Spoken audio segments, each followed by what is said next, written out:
नमस्कार, मैं हूं माही सिंह और आप देख रहे हैं नेक्स्ट 9 न्यूज। नगीना सीट पर जीत दर्ज करने के बाद चंद्रशेखर आजाद लगातार जनता के बीच में कहीं ना कहीं प्रसिद्धि प्राप्त कर रहे हैं। अब ऐसे में क्या विपक्षी पार्टियां चंद्रशेखर आजाद को साधने का प्रयास कर रही हैं? क्योंकि अगर देखा जाए तो उनको बहुत अच्छी तरीके से पता है कि चंद्रशेखर आजाद अब कहीं ना कहीं निर्णायक भूमिका में आने वाले हैं और अगर ऐसा कुछ होगा तो जाहिर तौर पर इसका जो फायदा है वो उनकी पार्टी को होगा। ऐसे में अब चंद्रशेखर आजाद केवल उत्तर प्रदेश की नगीना में ही नहीं बल्कि उत्तर प्रदेश और देश के अलग अलग राज्यों में अपने पैर पसारने की तैयारी में है। माना ही जा रहा है कि बिहार, दिल्ली, हरियाणा, राजस्थान, मध्य प्रदेश, महाराष्ट्र में चंद्रशेखर आजाद कहीं ना कहीं अपना एक्टिवनेस दिखा सकते हैं। अब ऐसे में अगर दिल्ली की तरफ रुख करते हैं तो दिल्ली का समीकरण कैसा बनेगा, क्योंकि वहां पर देखा जाए तो विधानसभा चुनाव है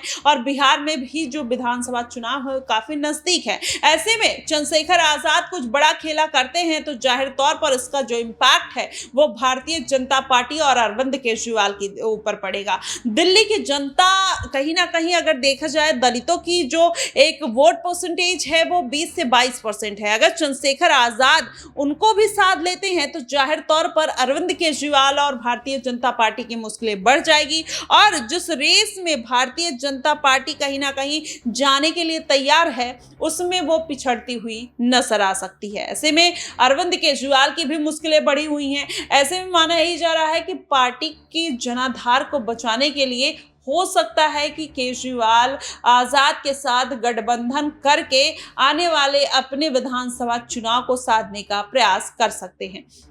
आखिर ये बात इसलिए निकल कर आ रही है कि जिस तरीके से आम आदमी पार्टी फंसी हुई है, सिसोदिया को भी किसी भी तरीके की राहत नहीं मिल रही है। वहां देखा जाए तो अरविंद केजरीवाल अगर ईडी से रिहाई मिलती है तो सीबीआई के जाल में फंसते हुए नजर आते हैं। सीबीआई से अगर उनको राहत मिलती है तो ईडी कोई ना कोई शिकंजा अपना कस लेती है। तो ऐसे में कहीं ना कहीं अब अरविंद केजरीवाल की मुश्किलें बढ़ चुकी हैं। लोकसभा चुनाव में कांग्रेस के साथ गठबंधन में थे, इंडिया गठबंधन के साथ थे। अब ऐसे में इस बार के विधानसभा चुनाव में अगर उनको किसी भी तरीके की जमानत या राहत नहीं मिलती है तो क्या चंद्रशेखर आजाद का जो एक वोट बैंक है उसको साधने का प्रयास करेंगे? क्या गठबंधन करते हुए नजर आएंगे? ये भी बड़ा सवाल उठकर खड़ा हो रहा है। अब देखना यही होगा कि क्या वाकई में ये जो समीकरण बन रहे हैं, चंद्रशेखर आजाद जो एक चर्चित नेता के तौर पर, एक लोकप्रिय नेता के तौर पर उभर रहे हैं, क्या अरविंद केजरीवाल उसका फायदा उठाने की कोशिश करेंगे या सुनीता केजरीवाल अभी से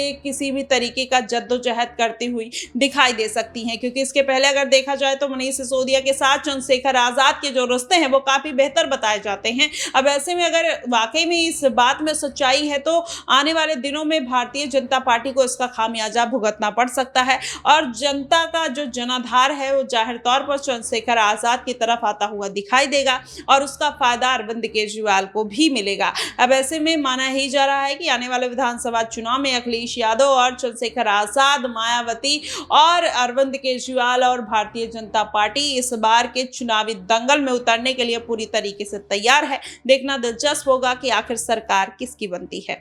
फिलहाल आपको क्या कुछ लगता है आप हमें कमेंट बॉक्स में जरूर बताइएगा। फिलहाल के लिए बस इतना ही। देश और दुनिया की तमाम खबरों के लिए हमारे साथ बने रहिएगा नेक्स्ट 9 न्यूज पर।